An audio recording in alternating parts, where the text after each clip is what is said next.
Hello welcome नमस्कार स्वागत है आज के एक अगली नई वीडियो में। दोस्तों आज की वीडियो के माध्यम से हम पर्यावरण अध्ययन का प्रैक्टिस सेट का एक पहली वीडियो होगी जिसमें केवल हम प्रश्न और उनके आंसर देखेंगे बिना एनालिसिस के, बिना टाइम वेस्ट किए हुए हैं। आज की पूरी वीडियो देखेंगे। आज की वीडियो में आपका 50 प्रश्न होंगे।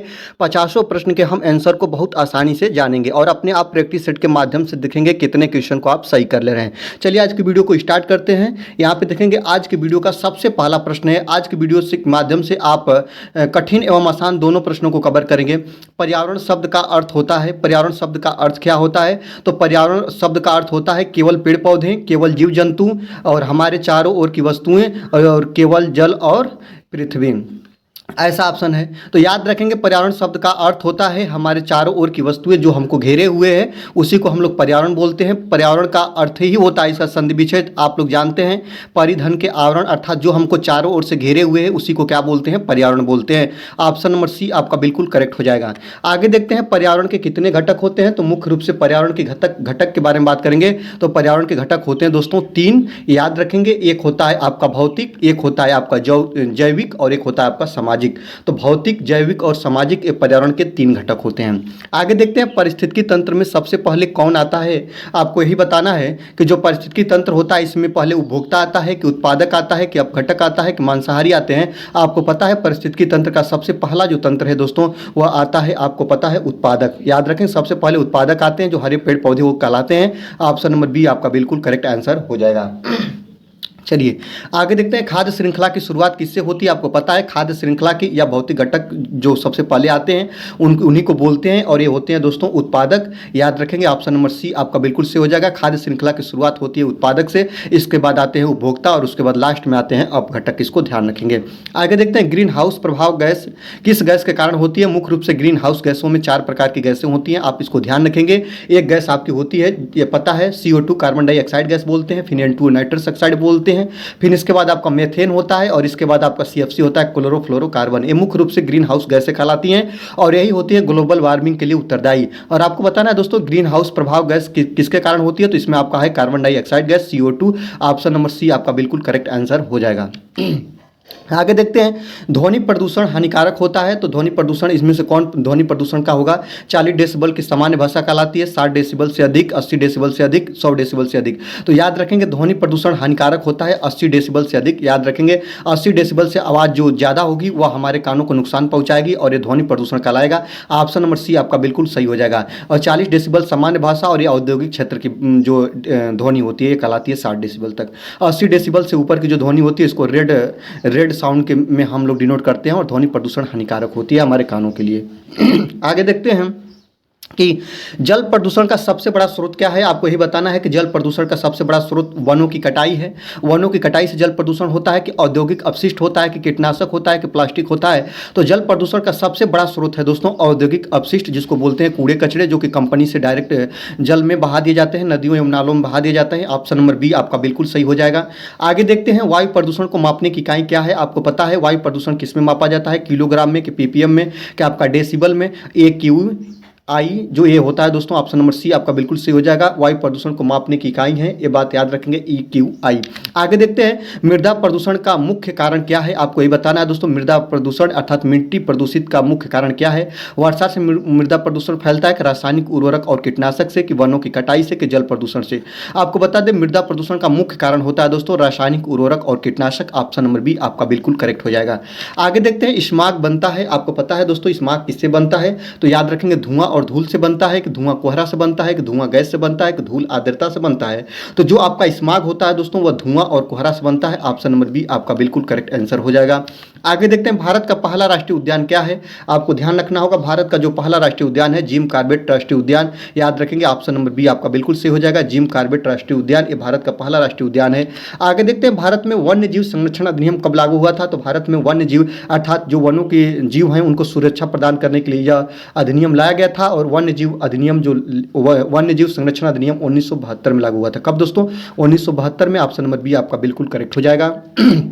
आगे देखते हैं, चिपको आंदोलन संबंधित है, आपको पता है चिपको आंदोलन हो गया चाहे आपका अपिको आंदोलन हो गया, ये किससे संबंध रखता है दोस्तों? तो चिपको आंदोलन आपका किससे है दोस्तों? तो यहाँ पे देखेंगे कहाँ गया, वृक्ष संरक्षण से, वृक्ष के पेड़ों को कटाई के रोकने के लिए यह है दोस्तों वृक्ष संरक्षण से चिपको आंदोलन या अपिको आंदोलन। कहाँ से स्टार्ट हुआ? तो अपिको आंदोलन आपके कर्नाटक से और चिपको आंदोलन आपके उत्तराखंड से, इस बात को याद रखेंगे। चलिए आगे देखते हैं दोस्तों, नर्मदा बचाओ आंदोलन संबंधित है किससे है दोस्तों? तो नर्मदा बचाओ आंदोलन आपका खेती से है कि सरदार सरोवर बांध से है कि जंगल से है कि प्रदूषण से है? याद रखेंगे नर्मदा बचाओ जो अभियान है दोस्तों वह सरदार सरोवर बांध से है। ऑप्शन नंबर बी आपका बिल्कुल सही हो जाएगा। आगे देखते हैं, काजीरंगा राष्ट्रीय उद्यान किसके लिए प्रसिद्ध है? आपको ये बताना है काजीरंगा राष्ट्रीय उद्यान दोस्तों किसके लिए प्रसिद्ध है? तो एक सिंह के गैंडे के लिए, बहुत इंपॉर्टेंट है, इसको ध्यान रखेंगे। आगे देखते हैं, प्रोजेक्ट टाइगर कब शुरू हुआ था? प्रोजेक्ट टाइगर 1973 में शुरू हुआ था। कब? 1973 में। कम समय में ज्यादा चीजों को कवर कर रहे हैं दोस्तों, वीडियो को लाइक कर लीजिएगा, चैनल पर नए हैं तो चैनल को सब्सक्राइब करके बेल आइकन प्रेस करेंगे। ऐसे ही आप जब प्रैक्टिस को कम समय में ज्यादा चीजों को कवर करेंगे आपके लिए मददगार होगा। प्रोजेक्ट टाइगर कब शुरू हुआ? तो 1973 में शुरू हुआ था। ये जो है ना कई बार पूछा है, इसलिए इसको बार बार आप लोग याद रखेंगे। प्रोजेक्ट टाइगर हो गया, वन्य जीव सुरक्षा अधिनियम हो गया आपका, जैसे पर्यावरण संरक्षण अधिनियम हो गया, बड़ा दिन छोटा रात, ऐसे पृथ्वी दिवस से बहुत ज्यादा पूछता है दोस्तों। आगे देखते हैं, भारत में सबसे अधिक वन क्षेत्र किसमें पाए जाते हैं? तो भारत में सबसे ज्यादा वन कहाँ पे पाए जाते हैं? मध्य प्रदेश में पाए जाते हैं। ऑप्शन नंबर सी आपका बिल्कुल करेक्ट हो जाएगा। जैव विविधता हॉट स्पॉट भारत में कितने हैं? आपको बताना है कि जैव विविधता हॉट स्पॉट भारत में कितने हैं दोस्तों? तो 4 हैं। ऑप्शन नंबर सी आपका बिल्कुल से हो जाएगा। पूर्वी हिमालय, पश्चिमी घाट, इंडो बर्मा और सूडालैंड, ये क्या है दोस्तों? तो भारत के जैव विविधता हॉट स्पॉट हैं जो 4 हैं, इसको आप ध्यान रखेंगे। आगे देखते हैं, रेड डाटा बुक संबंधित है किससे है दोस्तों? तो रेड डाटा बुक आप लोगों को पता है कि रेड डाटा बुक में संकटग्रस्त प्रजातियों से संबंधित है दोस्तों। याद रखेंगे जिनकी वे जीव जंतु जिनकी प्रजातियां नष्ट के या विलुप्त के कगार पर हो गई हैं, उनका इनमें वर्णन किया गया है और इनको बचाव के लिए योजनाएं चलाई जा रही है सरकार द्वारा। तो संकटग्रस्त प्रजातियों से संबंधित है क्या दोस्तों? तो red data book, option number B आपका बिल्कुल सही हो जाएगा। आगे देखते हैं, सुंदर वन किसके लिए प्रसिद्ध है? तो सुंदर वन याद रखेंगे हाथी के लिए है दोस्तों, कि बाघ के लिए है, कि आपका शेर के लिए है, कि आपका भेड़िए के लिए है? आपको पता होना चाहिए कि सुंदर वन जो है दोस्तों वह बाघ के लिए है, बाघ के लिए प्रसिद्ध है। यहाँ पे बाघ बहुत ज्यादा पाए जाते हैं। ऑप्शन नंबर बी आपका सही होगा। आगे देखते हैं, विश्व पर्यावरण दिवस कब मनाया जाते हैं? बहुत रटा रटा प्रश्न है, आपको पता होना चाहिए कि विश्व पर्यावरण दिवस प्रत्येक वर्ष के 5 जून को मनाया जाता है। ऑप्शन नंबर बी आपका सही हो जाएगा। आगे देखते हैं, पृथ्वी दिवस कब मनाई जाती है? आपको पता है पृथ्वी दिवस प्रत्येक वर्ष के 22 अप्रैल को मनाया जाता है। कब दोस्तों? 22 अप्रैल को मनाया जाता है। क्या दोस्तों? तो पृथ्वी दिवस, इसको आप याद रखेंगे। आगे देखते हैं, ओजोन दिवस कब मनाया जाता है? ओजोन दिवस आपका प्रत्येक वर्ष के 16 सितंबर को मनाया जाता है, ये बात याद रखेंगे। और ओजोन जो परत है ना दोस्तों वह समताप मंडल का हिस्सा है, ये भी याद रखेंगे। और ओजोन समताप मंडल का हिस्सा है और ओजोन दिवस जो 16 सितंबर को मनाया जाता है, ओजोन दिवस जो होती है O3 से इसको डोनेट करते हैं। और ओजोन परत जो होती है इसकी मोटाई को हम किस में नापते हैं? बहुत ज्यादा पूछता है, तो डाप्सन में मापते हैं। किस में नापते हैं दोस्तों? डाप्सन में मापते हैं। और ओजोन परत जो होती है ना, इसको सबसे ज्यादा कौन सी गैस प्रभावित करती है? तो CFC क्लोरोफ्लोरोकार्बन, जो कि कहां से निकलती है दोस्तों? तो यह फ्रिज आदि जगहों से निकलती है, फ्रिज से निकलती है। आगे ध्यान देखेंगे, UNEP का मुख्यालय कहाँ है? आपको यही बताना है दोस्तों। जो UNEP का मुख्यालय है पेरिस में है कि न्यूयॉर्क में है कि नैरोबी में है कि लंदन में है? याद रखेंगे जो UNEP है इसका मुख्यालय नैरोबी में है, याद रखेंगे। और जो कहाँ पड़ता है दोस्तों? यह केन्या में पड़ता है। संयुक्त राष्ट्र संघ की एक एजेंसी है, याद रखेंगे। अगर आपसे कोई पूछे UNEP किसकी एजेंसी है, तो संयुक्त राष्ट्र संघ की एक एजेंसी है जो कि नैरोबी, केन्या या संयुक्त राष्ट्र संघ कहीं दे ऑप्शन में वो सही हो जाएगा। आगे देखते हैं कि IPCC का संबंध किससे है? तो IPCC का संबंध आपका प्रदूषण से है कि जलवायु परिवर्तन से है कि ओजोन परत से है कि वन संरक्षण से? आपको ध्यान देना होगा कि जो IPCC होता है दोस्तों इसका जो संबंध होता है जलवायु परिवर्तन से होता है और इसका फुल फॉर्म होता है अंतर्राष्ट्रीय पादप संरक्षण सम्मेलन, याद रखेंगे। यही है दोस्तों, ऑप्शन नंबर बी आपका बिल्कुल सही हो जाएगा। आगे देखते हैं, मॉन्ट्रियल प्रोटोकॉल संबंधित है किससे दोस्तों? तो मॉन्ट्रियल प्रोटोकॉल संबंधित है, आपको पता होना चाहिए जो मॉन्ट्रियल प्रोटोकॉल होता है यह संबंधित होता है दोस्तों ग्रीन हाउस गैस से बोल रहे हैं दोस्तों, याद रखेंगे ओजोन परतों से। किससे दोस्तों? सॉरी चाहूंगा, ओजोन परतों से। मॉन्ट्रियल प्रोटोकॉल किससे संबंधित है? तो ओजोन परत के संरक्षण से है, इस बात को आप याद रखेंगे। ऑप्शन नंबर बी आपका सही हो जाएगा। आगे देखते हैं, जो क्योटो प्रोटोकॉल है वह किससे संबंधित है दोस्तों? याद रखेंगे जो क्योटो प्रोटोकॉल है वह प्रदूषण नियंत्रण से संबंधित है कि ग्रीन हाउस गैसों में कमी से है कि जंगल संरक्षण से है कि समुद्र स्तर से? तो जो क्योटो प्रोटोकॉल है वह ग्रीन हाउस गैसों में कमी से है, ग्रीन हाउस गैसों में कमी से है, ये बात याद रखेंगे। ऑप्शन नंबर बी आपका सही हो जाएगा, क्योटो प्रोटोकॉल। आगे देखेंगे जो आपका है स्टॉकहोम सम्मेलन कब हुआ था, तो जो स्टॉकहोम सम्मेलन है दोस्तों वह कब हुआ था, आपको ध्यान देना है। बिना ऑप्शन को पढ़े हम समय लिए आपको बता रहे हैं कि स्टॉकहोम सम्मेलन 1972 में हुआ था। कब हुआ दोस्तों? स्टॉकहोम सम्मेलन 1972 में मानव पर्यावरण पर संयुक्त राष्ट्र सम्मेलन हुआ था, इस बात को याद रखेंगे। स्टॉकहोम सम्मेलन जो मानव पर्यावरण पर संबंधित है, इस बात को याद रखेंगे। संयुक्त राष्ट्र में इसका सम्मेलन हुआ था, स्टॉकहोम सम्मेलन। आगे देखते हैं भारत में पर्यावरण संरक्षण अधिनियम कब बनाया गया, तो याद रखेंगे भारत में पर्यावरण संरक्षण अधिनियम 1986 में बनाया गया। ऑप्शन नंबर सी आपका सही हो जाएगा। आगे देखते हैं कि राष्ट्रीय हरित अधिकरण जिसको एनजीटी बोलते हैं की स्थापना कब हुई थी, तो एनजीटी की स्थापना 2010 में हुई थी। कब हुआ दोस्तों? तो 2010 में हुआ। ऑप्शन नंबर सी सही हो जाएगा। आगे देखते हैं गंगा कार्य योजना कब शुरू हुआ, तो गंगा कार्य योजना की बात करेंगे तो गंगा कार्य योजना आपका 1985 में शुरू हुआ था। कब दोस्तों? तो 1985 में। ऑप्शन नंबर बी आपका सही हो जाएगा। आगे देखते हैं नर्मदा नदी पर कौन सा बांध है, यही बताना है दोस्तों। तो जो नर्मदा नदी है उस पर कौन सा बांध है, हीराकुंड है कि भाखड़ा नांगल है कि सरदार सरोवर है कि टिहरी है, तो नर्मदा नदी पर जो बांध है उसका नाम है Sardar Sarovar. Option number C आपका सही हो जाएगा। आगे देखते हैं, अगला देखेंगे 33 नंबर की बात करेंगे कि भारत का सबसे बड़ा जैवमंडल आरक्षित क्षेत्र कौन सा है, तो भारत का सबसे बड़ा जैवमंडल आरक्षित क्षेत्र कौन सा है आपको बताना है। नंदा देवी है कि सुंदरबन है कि अंडमान निकोबार द्वीप समूह है कि आपका मानस है, तो याद रखेंगे जो आप भारत का सबसे बड़ा जैवमंडल की बात करेंगे तो अंडमान निकोबार द्वीप समूह है। ऑप्शन नंबर सी आपका सही हो जाएगा। आगे देखते हैं भारत का पहला बायोस्फीयर रिजर्व कौन सा है, तो भारत का सबसे पहला जो बायोस्फीयर रिजर्व है दोस्तों तो वह क्या है दोस्तों, नीलगिरी है। ऑप्शन नंबर ए आपका सही हो जाएगा। आगे देखते हैं साइलेंट वैली राष्ट्रीय उद्यान कहाँ स्थित है आपको पता है दोस्तों, साइलेंट वैली कहाँ पे स्थित है दोस्तों, तो ये केरल में है। कहाँ पे दोस्तों, याद रखेंगे साइलेंट वैली जो राष्ट्रीय उद्यान है वह केरल से बिलोंग करती है। ऑप्शन नंबर ए आपका सही हो जाएगा, एक केरल में स्थित है, इसको ध्यान रखेंगे। आगे देखते हैं विश्व की सबसे बड़ी मैंग्रोव वनस्पति कहाँ है, तो विश्व की सबसे बड़ी मैंग्रोव वनस्पति जो है दोस्तों वह सुंदरबन है कि काजीरंगा है कि आपका गिर है कि आपका मानस है, इस बात को याद रखेंगे। तो विश्व की सबसे बड़ी मैंग्रोव वनस्पति जो है दोस्तों वह सुंदरबन है। ऑप्शन नंबर ए आपका बिल्कुल सही हो जाएगा। ऑप्शन नंबर ए आपका सही हो जाएगा, सुंदरबन।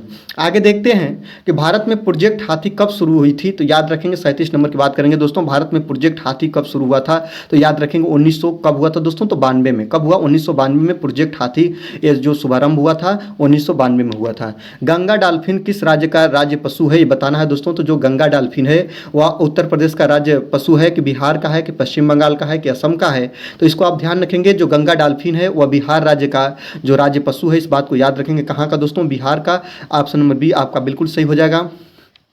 आगे देखते हैं भारत में सर्वाधिक जैव विविधता किस क्षेत्र में पाई जाती है, तो भारत में जो सर्वाधिक जैव विविधता है वह पश्चिमी घाट में पाई जाती है कि अंडमान निकोबार द्वीप समूह और पूर्वोत्तर भारत में पाई जाती है कि राजस्थान में पाई जाती है कि पंजाब में पाई जाती है, तो भारत में सर्वाधिक जैव विविधता की जो क्षेत्र है दोस्तों वह अंडमान निकोबार द्वीप समूह और पूर्वोत्तर भारत में पाई जाती है। ऑप्शन नंबर बी आपका सही हो जाएगा। आगे देखते हैं भारत का पहला पर्यावरण पुरस्कार इंदिरा गांधी पुरस्कार पर्यावरण पुरस्कार कब दिया गया था, तो इसको बताना है दोस्तों। तो ये कब दिया गया था? ऑप्शन नंबर बी आपका सही हो जाएगा, 1985 में। कब दोस्तों? तो 1985 में। ऑप्शन नंबर बी आपका सही हो जाएगा। भारत का पहला पर्यावरण पुरस्कार इंदिरा गांधी पर्यावरण पुरस्कार कब वितरित किया गया था, ऐसा है दोस्तों, प्रश्न में छूटा है, तो 1985 में, इस बात को याद रखेंगे। आगे देखते हैं प्रोजेक्ट क्रोकोडाइल किससे संबंधित है दोस्तों, तो याद रखेंगे प्रोजेक्ट क्रोकोडाइल जो है वह आपका कछुआ से है कि मगरमच्छ से है कि गैंडा से है कि हाथी से है, तो यहाँ पे ध्यान रखेंगे क्रोकोडाइल का मतलब ही होता है दोस्तों मगरमच्छ, तो प्रोजेक्ट क्रोकोडाइल किससे संबंध रखता है, तो मगरमच्छ से रखता है। ऑप्शन नंबर बी आपका सही हो जाएगा।